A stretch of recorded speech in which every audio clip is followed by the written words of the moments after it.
જંબુસર તાલુકાના અનેક ગામોમાંથી દૂર દૂરથી ખેડૂતો ખાતર લેવા માટે દરરોજ સવારથી જ પહોંચે છે, પરંતુ પૂરતું ખાતર ન મળતા નિરાશ થઈને પરત ફરવાનો વારો આવે છે।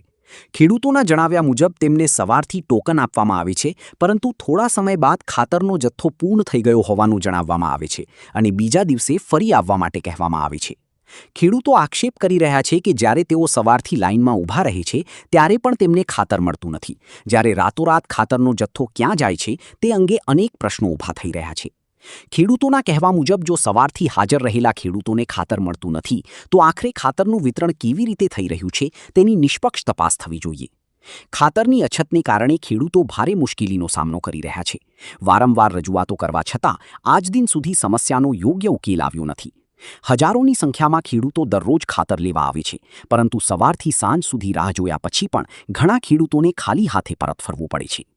ખેડૂતોની સરકાર અને સંબંધિત તંત્રને માંગ છે કે જંબુસર તાલુકામાં તાત્કાલિક પૂરતા પ્રમાણમાં ખાતર ઉપલબ્ધ કરાવવામાં આવે અને વિતરણ વ્યવસ્થાને પારદર્શક બનાવવામાં આવે, જેથી ખેડૂતોને સમયસર ખાતર મળી રહે અને તેમના પાકને કોઈ નુકસાન ન થાય। આશા news Gujarati reporter Saddam Malik, Jambusar. હું જંબુસર તાલુકાના મહાપુરા ગામનો વતની છું। મારું નામ મુન્ના ઠાકોર છે।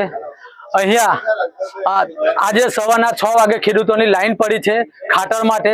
સવારમાં ઉઠીને તરત ખેડૂત ખાધા પીધા વગર અહીંયા આવેલા છે અને આજે જેવા 6-7 વાગવા આવ્યા છે અને અહીંયા ખેડૂતોએ તપાસ કરતા જાણવા મળ્યું છે કે ખાતર અમને ગોડાઉનની અંદર ફૂલ સ્ટોક છે ખાતરનો, અને આ જે વિક્રેતાઓ છે એ વિક્રેતાઓ અત્યારે અહીંયા તારું મારીને ભાગી ગયા છે।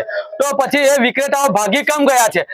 ખાતરનો સ્ટોક છે તો કયા એમના મરત્યા માટે એ લોકોએ ખાતર રાખ્યું છે? શું કામ રાખ્યું છે? અગાઉ અહીંયા ખાતર લેવા માટે લાઈન પડી હતી, એ ઘરે મારા કાકા મારા ફાધર ને બધા આવ્યા હતા। સવારના આવ્યા હતા, રાત્રે 8 વાગે એ લોકોને ટોકન આપવામાં આવી હતી અને કહેવામાં આવ્યું હતું કે તમે લોકો સવારમાં આવો તો તમને ખાતર મળી જશે, ખાતરનો સ્ટોક આપણી કને છે। સવારની અંદર એ લોકો આવ્યા કારણ કે તમે આ સ્ટોક પટી ગયો છે, તો રાતોરાત સ્ટોક કેવી રીતે પટી ગયો? જે ઘડી એમને તારું માર્યું તે ઘડી એની અંદર એ ગોડાઉનની અંદર ખાતર હતું, તો પછી એમને સવારમાં વિક્રેતા કરવાનું હતું, તો પછી રાત્રે એમને એમના કયા મરત્યાઓને એમને ખાતર આપી દીધું છે? કે ખરેખર આ ખાતર કઈ ક્યાં જાય છે? રાત્રે એ ખાતરને પગ આવે છે અને કોના ઘરે ઉપડી જાય છે? એ ખરેખર અહીંના લાગતા વળગતા અધિકારીએ આની તપાસ કરવી જોઈએ અને આવા ચોરોને જે લોકો લઈ જતા, જે લોકો વેચતા હોય, લેતા હોય, જે પણ કઈ કરતા હોય, જે પણ કારું કાંડ થતું હોય, એમની સામે કડક ને કડક કાયદેસરની કાર્યવાહી થવી જોઈએ। અને જો આ લોકો ખરેખર વિક્રેતાઓ હોય, જો આની અંદર સંડોવાયેલા હોય, તો એમને પણ કડક માં કડક સજા થવી જોઈએ અને એમનું લાયસન્સ રદ થવું જોઈએ અને કોઈ એવા સારા એવા વ્યક્તિને આ લાયસન્સ આપવું જોઈએ જેથી દરેક ખેડૂતના ઘરે ઘરે ખાતર પહોંચે।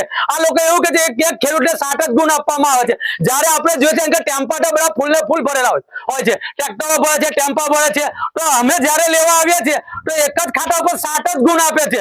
તો અહીંયા લાઈનની અંદર અમારી આગળ ઉભેલા હોય તો એવા તો કે 10-15 તો ઉભા નથી રહેતા કે 7 દિવસ 70 ગુણો એ લોકો આપી દે છે। એટલે અહીંયા ખરેખર ખાતરનો કાળો બજાર થાય છે અને આ કાળા બજારને બંધ થવો જોઈએ, જરૂરી છે। આ લોકો ઉપર કાયદેસરની કાર્યવાહી થાય। પૂર્વ ધારાસભ્ય શ્રી જંબુસર કિરણસિંહ મકવાણા આજ રોજ ખેડૂતોની વ્યથા સંભળાવું છું। યુરિયા ખાતરની ખૂબ જ અછત હોવાથી ઘણા બધાના ફોન આવી રહ્યા હતા। લોકોની યુનિયન જીન જંબુસરની અંદર અગાઉ પણ મેં ઇન્ટરવ્યૂ આપી અને ગાંધીનગર રજૂઆત કરી અને લોકોને ખાતર પૂરું પાડવા માટેનું ઉપરથી સૂચના આપવામાં આવી, પરંતુ હાલમાં પણ એવું એક પ્રસંગ બની ગયો છે કે ગઈ વખતે યુરિયા ખાતરની અંદર ખૂબ લાંબી લાઈન હતી। ઘણા ખેડૂતોને મળ્યું છે અને ઘણા ખેડૂતોને સાંજ પડતા 8-9 વાગે બધાને ટોકન આપવામાં આવ્યું ને એવું કીધું કે ખાતર હયાત છે, આવતીકાલે તમને મળશે।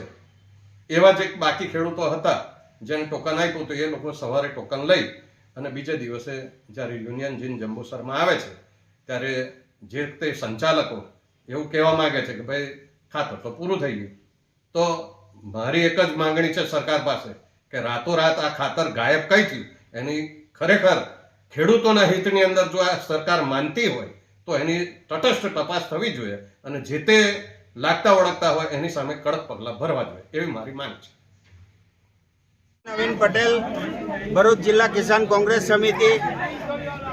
અત્યારે અહીંયા ખેડૂતોની જે વલે છે ખાતર માટે આખા જંબુસર તાલુકાના ખેડૂતો અત્યારે યુરિયાની ખાસ જરૂર હોવાથી દરરોજ ધક્કા ખાય છે. તો આ સોસાયટીની અંદર ખાતર તો આવે જ છે, એ બધા ખેડૂતોને ખબર છે.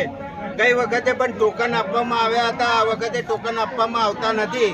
અને જે પણ ખાતર આવે છે એ ખાતરના જથ્થામાંથી મોટા મોટા જે મગરમચ્છો છે એમને બારોબાર રાત્રિના સમયે આપી દેવામાં આવે છે. તો આ કલેક્ટર અને પ્રાંત અધિકારી શું કરે છે?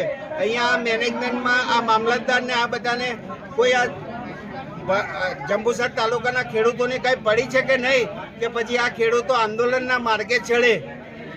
હવે જો આ ખેડૂતોને તાત્કાલિક રૂપે ખાતર આપવામાં નહીં આવે તો પછી બહુ ઉગ્ર આંદોલન કરવું પડશે.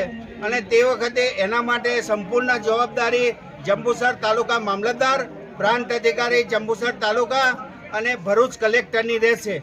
તો મારી ખાસ નમ્ર વિનંતી છે આપના માધ્યમથી આ સરકારને કે મારા ખેડૂતોને પૂરતું યુરિયા આપવામાં આવે. આ જંબુસર તાલુકાની અંદર 2 લાખ એકર જમીન છે, તો આ સરકારને ખબર હોવી જોઈએ કે 2 લાખ ગુણી મારા જંબુસર તાલુકાના ખેડૂતોને જરૂર છે. જો એમ કરવામાં નહીં આવે તો બહુ જ જલ્દી એકદમ ઉગ્ર આંદોલન ખેડૂતોને સાથે રાખીને કરવામાં આવશે. અહીંયા ખેડૂતોનો આક્ષેપ એવો છે કે ગઈ વખતે જે ખેડૂતો લાઇનમાં ઊભા હતા અને અંધારું થઈ ગયું હતું એટલે એ લોકોને ટોકન આપવામાં આવી હતી. એ ખેડૂતોનું કહેવું એવું છે કે ગોડાઉનની અંદર ખાતર પણ હતું, બીજે દિવસે એ લોકો આવ્યા અહીંયા ખાતર લેવા માટે, તો અહીંયાથી ના પાડી કે સ્ટોક પતી ગયો છે. તો એનું શું કારણ છે? એમાં કેટલાક મગરમચ્છોને કારણે એ ખાતર એમને સગે વગે કરવામાં આવે છે અને એને રાત્રિ દરમિયાન અહીંથી વહન કરી દેવામાં આવે છે અને નાના ખેડૂતોને ખાસ હાલાકી ભોગવવામાં આવે છે. તો તંત્ર આ વિશે ખાસ કાળજી લે અને દરેક ખેડૂતને પૂરતું યુરિયા મળી રહે એવી વ્યવસ્થા કરે.